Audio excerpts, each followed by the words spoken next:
اب آتے ہیں اس آیت کے آخر میں، دیکھیں یہ انسان کے بارے میں بات ہو رہی ہے، ہیومن بینگ جسے ہم کہتے ہیں، اور چاہیے تھا ہر انسان کو کہ وہ اس کے بارے میں سوچے، لیکن جو قریش ہیں، جو کفار ہیں، وہ اس مقام تک پہنچ گئے ہیں، اب ان سے یہ بھی توقع نہیں رکھی جاتی کہ جب انسان کے بارے میں ذکر ہوگا نا تو وہ خود کے بارے میں سوچیں گے۔ ان کی عقلیں اتنی مسخ ہو چکی تھیں، ان کو اب پکڑ کے بتانا تھا۔ اللہ تعالیٰ فرماتے ہیں کلا بل لا تکرمون الیتیم، اللہ تعالیٰ نے یہ فرمایا کہ کلا بل لا یکرمون الیتیم، تھرڈ پرسن کے بارے میں بات نہیں ہوئی، یعنی وہ یہ سمجھ رہے تھے کہ انسان کوئی اور ہے، بلکہ تم تکرمون، اللہ تعالیٰ ان کی طرف اشارہ کر رہے ہیں کہ تم میں سے کوئی بھی عزت نہیں کرتا یتیم کی۔ وہ لوگ کہتے تھے کہ ہم بڑے عزت دار ہیں، اللہ تعالیٰ کہتے تھے کہ تم کسی بھی عزت کے لائق نہیں، اور تمہاری عزت کس بات پہ ہو، تمہاری تکریم کس بات پہ ہو، اور ایسا کیوں نہ ہو کیونکہ تم لوگ عزت ہی نہیں کرتے، تکریم ہی نہیں کرتے یتیموں کی۔ ان کی عزت کیوں نہ کی جائے؟ کیونکہ وہ یتیموں کی عزت نہیں کرتے۔ اب آئے یتیم کے بارے میں بات کرتے ہیں کہ یتیم کون ہوتا ہے۔ سب سے پہلی بات یہ کہ ہم میں سے اکثر، سارے نہیں لیکن اکثر جو ہے نا، ان کو پتہ ہی نہیں ہے کہ ان کے معاشرے میں یتیم کون کون ہے۔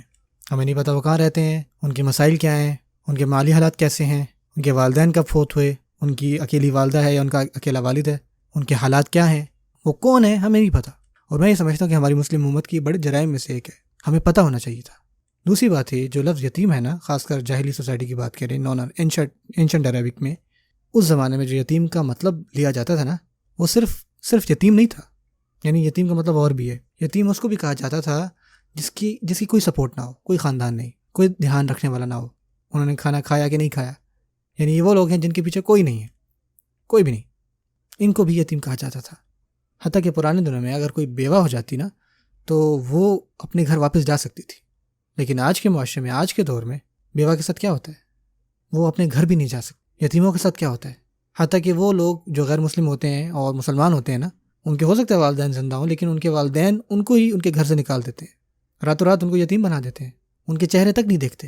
یقین کریں میں نے ایسی کہانیاں سنی نا ان بیچارے بھائیوں کے بارے میں جو اسلام قبول کرتے ہیں، اور کس طرح ان کے جو خاندان ہیں ان کو ڈسون کرتے ہیں ہر چیز سے۔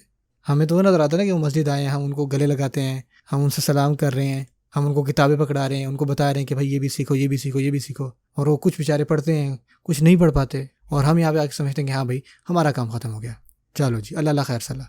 یہاں پہ اللہ تعالیٰ جو قریش ہے نا، ان کے جرائم کے بارے میں بات کر رہے ہیں، اور یہ فرما رہے ہیں کہ تم تکریم نہیں کرتے، بلکہ دیکھیں یہاں پہ اللہ تعالیٰ یہ نہیں فرما رہے کہ تم مدد نہیں کرتے، بلکہ یہاں فرما رہے ہیں کہ تم ان کی عزت نہیں کرتے، تکریم نہیں کرتے۔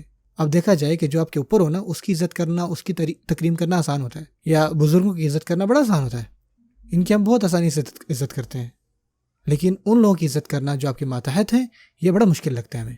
آپ کے ذہن میں کبھی بھی یہ خیال نہیں آتا کہ جو بیچارہ کام کر رہا ہے، صفائی کر رہا ہے، کہ ہم ان کی عزت کریں۔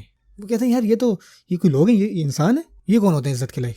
اور یہ ہمارے اندر نا یہ ایک بیماری ہے کہ جو لوگ اس طرح کے کام کرتے ہیں، حالانکہ ہر کام بڑا ہوتا ہے، لیکن ہمارے معاشرے میں لوگ سمجھتے ہیں کہ یہ کوئی انسان ہی نہیں ہے، اور ہمارے پاس یہ وہی ہے، ہمارے پاس اللہ تعالیٰ کا وہ کلام ہے جہاں پہ یہ آتا ہے کہ تمام انسان برابر ہیں، اور اگر کسی چیز نے کسی چیز پر برتری دی ہے نا تو وہ تقویٰ ہے، اور وہ تقویٰ کوئی دیکھ نہیں سکتا، کیونکہ وہ تقویٰ کہاں ہے؟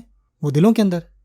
اور آپ کیا دیکھتے ہیں مسلمان معاشروں میں، مسلمان امت میں ہم ایک دوسرے کو کیسے ٹریٹ کر رہے ہیں؟ اور پھر اللہ تعالیٰ فرماتے ہیں کہ وَلَا تَحَاضُّونَ عَلَىٰ طَعَامِ الْمِسْكِينِ، کہ تمہاری عزت کیوں کی جائے کہ تم تو ایک دوسرے کی حوصلہ افزائی بھی نہیں کرتے کہ تم غریبوں کو، مسکینوں کو کھانا تک کھلاؤ۔ سو پہلے ہے ان کی عزت کرنا اور پھر ان کو کھانا کھلانا۔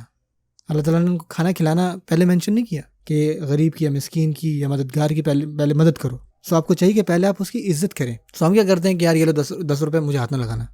کوئی بیچارہ بے یار و مددگار آپ کے پاس آئے تو آپ اس کی عزت نہیں کرتے، آپ اس کی مدد تو کرتے ہیں لیکن عزت نہیں۔ سو اکرام، آپ کا اکرام کہاں گیا؟ ہمیں وہ اکرام کرنا تھا، خاص کر ان لوگوں کا جو ضرورت مند ہوتے ہیں۔ یہ ہمارے دین کا حصہ ہے، اور اس سے بڑی دعوت کوئی ہو ہی نہیں سکتی۔ اللہ تعالیٰ ہمیں عمل کی توفیق دے۔